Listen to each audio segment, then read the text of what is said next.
if you're a millennial and you're maximum 40 years old, you're probably like, I got a long life. I don't have to worry about retirement yet. He can handle that. He can decide. He knows more about it than I do. 85% of married women believe their partners, their spouse, knows more about financial matters than they do. It's crazy. The most common cause of bad customer experience isn't that high tech. It's embarrassingly simple. Yep, it's answering questions. In e-commerce, it's really easy to get bogged down with common questions, whether that's where's my package, how do I return or exchange this item, or just to cancel a subscription. SolvePath is an AI-driven customer support system that enhances the customer experience with visual formats and self-serve technology to empower your customers to handle their own support requests. Get the best customer support system for your business. Get SolvePath. Get started by visiting getsolvepath.com. Welcome to Fintech Confidential, bringing you the people, tech, and companies that change how you pay and get paid. Robin, welcome to the show. Thank you. Yesterday, actually it wasn't yesterday, earlier this week, you screened your documentary, Savvy. And I thought it was really interesting because it really dove in and it was investigative into how women and use money, how they perceive money, how over the history and socioeconomic classes, how money is perceived. And it really asks the question of why have women always been in the back seat when it comes to managing the money? And the part that I found most interesting is the fact that you premised it with how can they take control? It's not just talking about all the things that are bad, but it really switched it around to how to take control of them. Robin, with you and Finish Line Features, you're director and producer on numerous. Of course, I had to pull you up on IMDb and looked at all of the stuff that you worked on. It's some really interesting stuff. And you've won a bunch of awards. And one that I thought was really interesting was your latest one was Code before Savvy. And that really opened my eyes to some of the things that I hadn't even thought about, some biases that I had, even though I have 2 children that are not cis in any sort of way. And so just seeing that whole interaction was really interesting for me. With Savvy, you dove into the financial topic. What was the thing that really drove you to go into such a taboo topic, especially around women? Well, 6 years ago, I got divorced. And so for the first time in 24 years, I was solely responsible for my financial well-being. And even though I grew up with, a father who's an investment counselor and I have an MBA, I even worked in the stock market for a couple of years, I was not prepared for just handling money on my own. And it really humbled me. And I thought, boy, if I've got this situation, right? If I'm in a situation where I'm really well educated and I'm a little intimidated by figuring out how much I need to save for retirement, how do I budget? There must be other women suffering much worse than I, right? So that's what made me interested in this topic. And as you mentioned, traditionally I've made 5 films now, and 4 of them are feature films that focus on pressing societal issues, whether it was solving for ALS or unconscious bias or debugging the gender gap in tech. So I really felt like this was the next subject that would hopefully have some effect and impact on its viewers to change how they view money. When you were doing all the research, because being a creative myself, I know how much research goes into some of these things. I've never done a film, so I can only imagine how far it goes. What were the most important things that you learned through that journey of doing the research around financial technology?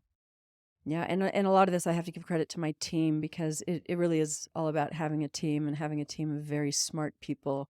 The last thing you want to do is put some sort of a fact into a film and then have it debunked or have somebody realize that it's not right. So everything that's in that film is backed by sources, incredible sources, and that's really important to me as a filmmaker.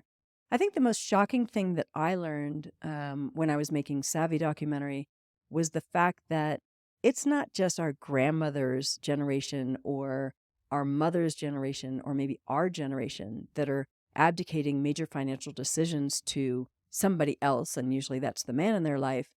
Millennial women are tending to turn a blind eye to personal finance more than any previous generation.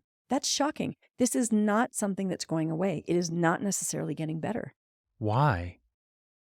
It's complicated. And it's hard to tell. If I as I tell people, if there was a really easy answer to that, I wouldn't have a documentary film. But I'd say a lot of it is ambient belonging. Women don't feel comfortable in the world of finance, whether it's the jargon, the acronyms, whether it's the fact that there are 95% men in the stock market world, whether the vast majority of investment counselors and money managers and wealth advisors are men. Women just don't feel comfortable. And I think that what happens is the longer a woman sort of sidelines herself from really understanding personal finance and taking an active role in it, the wider her confidence gap becomes. And so if you get married and if your husband or your partner is willing to take on the role of being the principal manager of finances, it is really easy to just be able to throw your hands up and say, okay, fine, good. Phew, I don't have to deal with this. One less thing I have to One worry less about. thing I have to deal with. I've got the kids and I've got my own job and I've got the volunteer hours and everything else. So I think that we do that. And I also think that especially that younger generation haven't yet felt their sort of vulnerability in the world, right? So if you're a millennial and you're maximum 40 years old, you're probably like, I got a long life. I don't have to worry about retirement yet. He can handle that. He can decide. He knows more about it than I do. 85% of married women believe their partners, their spouse, knows more about financial matters than they do. It's crazy. Hmm. Yeah, well, a story I like to tell is that I was with my son at the world premiere, and because of COVID, it was a drive-in. And so halfway through the That's really cool, by the way. yeah, it was different. It was different. It's kind of hard because you can't see whether the audience is laughing at the parts you expect them Mm. to, and so it's different. But I turned to the back seat halfway through the film to see if my kids were still awake, and my son was on his phone, and I was like, "Oh, seriously, really?" And he goes, "Mom, I'm checking my credit score," and this is my Oh, 25-year-old wow. son. Yeah, and I thought that's awesome. Like that is awesome. Yes, the film was made primarily with a female audience in mind, but the film is having impact on men and women. And in fact, after that screening, my son said to me, "Mom, like I don't think you should have the tagline say women and money because your characters are women, yeah, but these are lessons that everybody can learn from." So that actually brings me to the one thing I wanted to ask you is like, does the disparity found in the women that you interviewed, does it spill over into the LGBTQIA plus community as well? Oh, absolutely. So an interesting fact that so let's see, UBS, the 2019 UBS study, Own Your Worth, is fascinating and it's filled with facts and it really focuses on this. And they say that even in single sex marriages, so say two women, one tends to handle the finances more than the other. And one of them believes that the other person is more financially savvy. So it does spill into it. And I think you'd probably find that, although I haven't studied this, it's likely that you're going to find that in same sex marriages with men as well. It's rare that two people equally contribute to financial planning. So, what is it in heterosexual relationships? Is it because we're afraid of emasculating our husband? Society pretty much tells men that it is their responsibility to handle the finances in the family. And so, is it emasculating? I mean, when women do assert themselves and want to take part, does it mean that we don't trust them? Does it mean that we don't um, believe that they can actually do it. And I think secretly deep down, yes, there are men that are in the industry and that feel very comfortable taking on that role. They would likely be comforted by knowing that their partner understands finances and is financially savvy, so that if something ever happened to him, they could take the financial reins, right? And handle the family without them. So I think that many well-intended husbands would feel comforted by knowing that their partners were financially savvy. Um, but and I have to say that, men are not innately more savvy about money than women, but they do feel this pressure to take on that role. They do feel pressure to take on that role. And as whoever it is that's handling the personal finances, as they dig in and learn more, make decisions about long-term financial planning and what to invest in and whether they're investing in stocks, bonds, or crypto, they become more financially savvy. And their partner that's on the sidelines does not.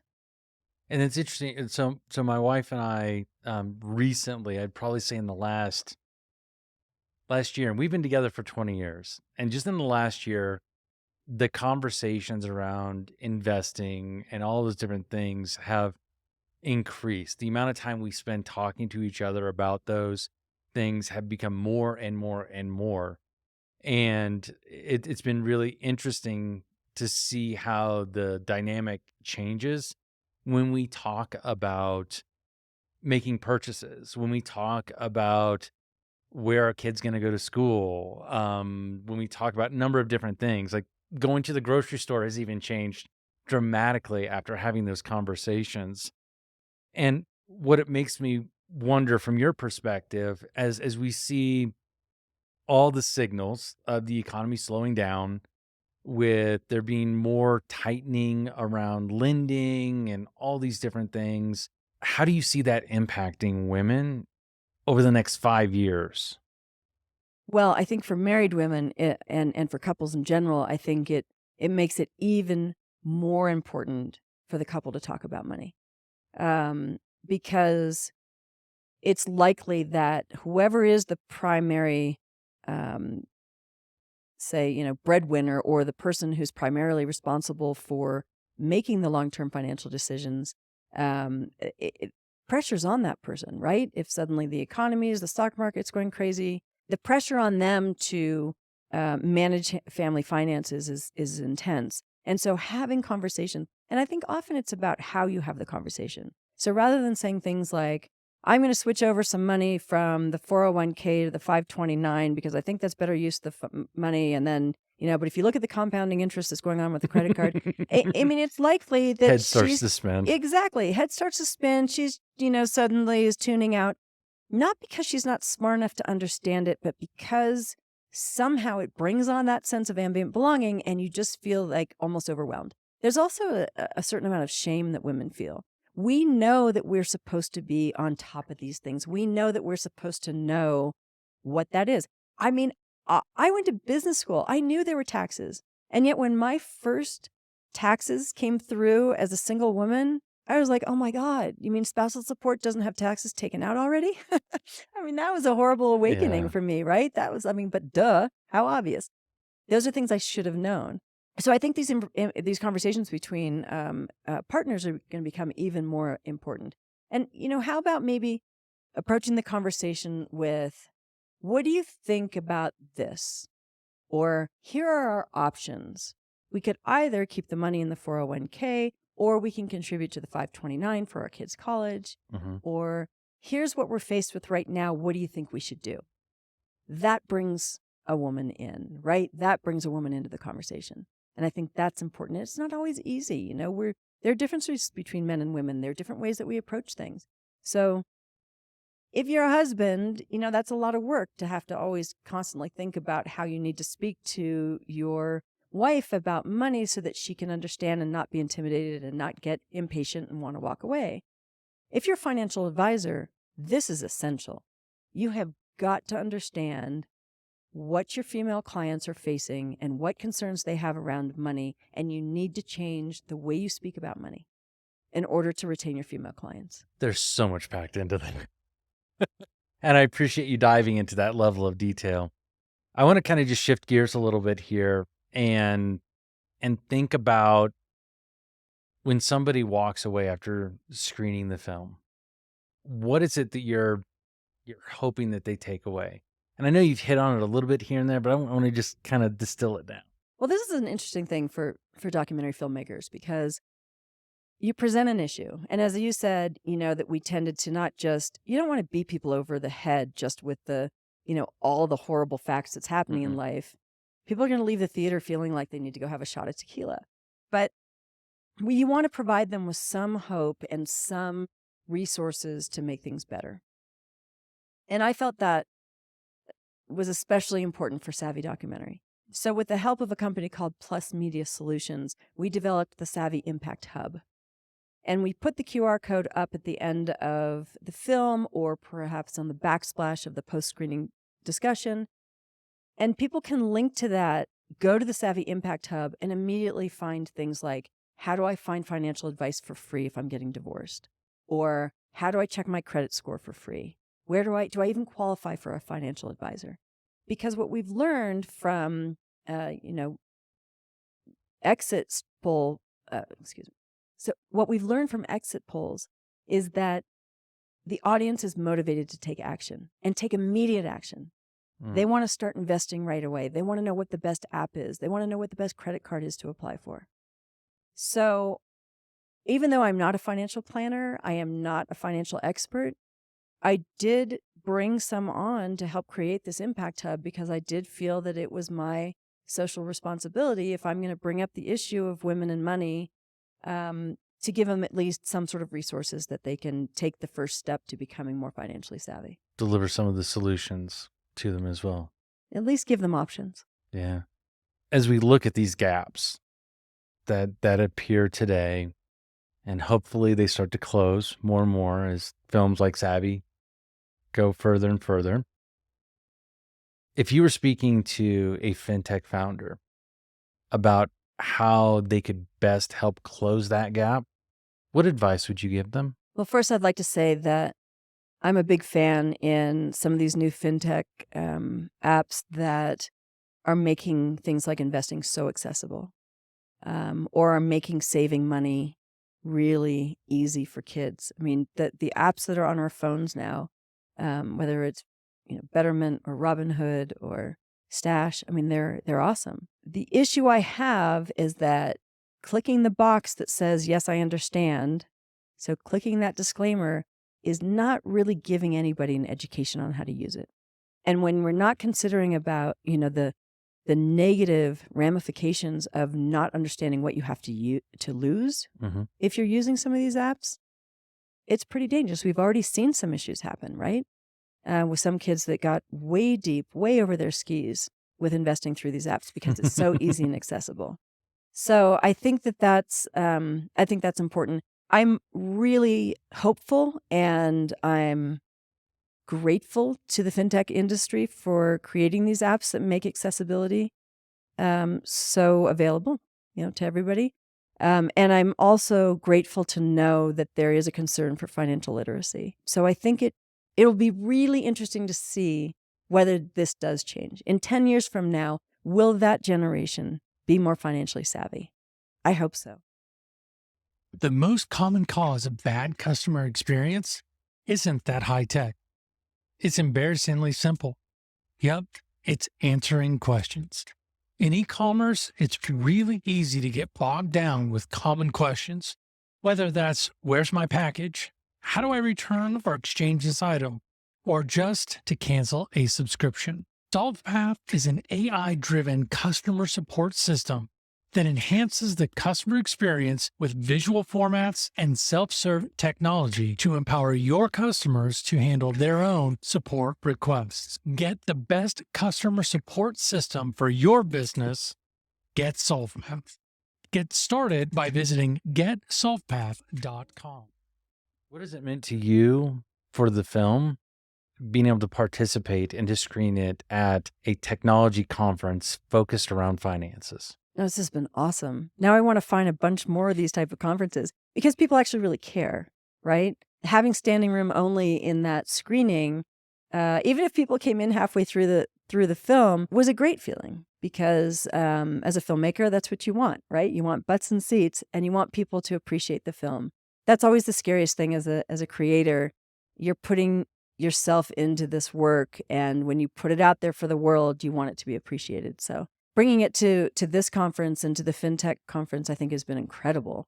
And I love the feedback that we're getting on how people really appreciate the content in Savvy Documentary. So we're almost done, but I have to ask you, as a creator as well, I'm always thinking about the next thing that I can create or a different way I can approach something. What is the next topic that's like, or topics that are kind of floating around in your head that you'd like to attack or tackle? Well, of course, reproductive rights. And I think clearly we need to address that. And the challenge there is to think about how to make an original film about a woman's right to choose. So that's in the back of my mind. I'm starting to have some interviews about that, not filming interviews, but just doing a little bit of research. I also think there's more to be done, maybe in a series format about money, and not just women and money, but people and money. You know, I wish that the major platforms, I wish that the major networks could appreciate the value of content such as we have in Savvy Documentary.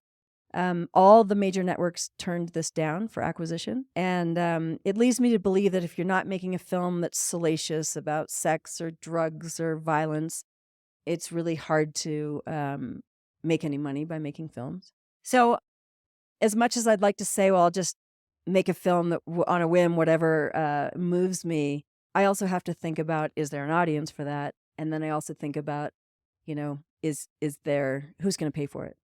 Are there funds to make this film? Does that make sense? No, totally. Like how do makes you sense. fund a film like that? But it's a fun part to be, and I love the public speaking, and I love taking Savvy around to conferences and to private corporate audiences. So that's a really rewarding benefit once you've finished a film. So I know you mentioned during the screening that it is only private screenings right now. What is the best way for people to learn more about Savvy, to reach out if they want to get a private screening, and to be, and I'm going to just a little forward shadow a little bit here, and be notified when it's available on a public platform? Yeah. So on our website, you can join our mailing list. It's finishlinefeaturefilms.com. We also list public screenings. We did just get off the film festival circuit. Now it's on the film festival circuit in Europe. But we did have some public screenings, and every once in a while there are individuals and communities that want to do community gathering screenings, and we will always list those on our website. You know, conferences, that's great, but of course then you got to buy the big ticket to get there. I will say that sometimes for, a $25 donation to my 501c3, I will send people links to view the film. I get some really incredible emails from people saying they've heard about it and they really want to see it. They're going through divorce or they're in a situation where they feel like they're being financially abused. And, of course, I have to share the film with people like that. I also get hit up all the time to do screenings for nonprofit communities and for education. And of course, I do that. But I also have to make a living. And that's a real difficult pull, right? So as an independent filmmaker, I need to support myself. I need to keep the production team alive, the production company alive. But I also feel a social tug to get the film out there to as vast of an audience as possible. No. So at some point, I'll put it up on streaming, probably Amazon Prime. We'll see. They have my other films, probably sometime next spring. Fantastic. Robin, I appreciate all the depth that you've gone into, how you've expressed and explained so many things today. Is there anything that I missed that you wanted to make sure that everybody heard and understood about what you're working on and how important the film is? Well, thank you for that. I just want to say that anybody that feels overwhelmed by the subject of money, I just want to try to convince them that you don't have to be an expert to make smart money decisions. And, just jump in little by little. There are also some incredible people out there that will give free financial advice. Savvy Ladies is one of them. And these are women who are trained in finance and are willing to get on the phone and help you through a financial crisis or just if you know that you've been on the sidelines for too long and you want to start digging in. Fantastic. Well, what I'm going to go ahead and do is I'm going to put links to your website, to the trailer. The trailer is awesome, by the way. We'll do the trailer. We'll get all that stuff in there. If people want to contribute and help you on your journey, we'll make sure to have all that in there as well. And I really appreciate you taking the time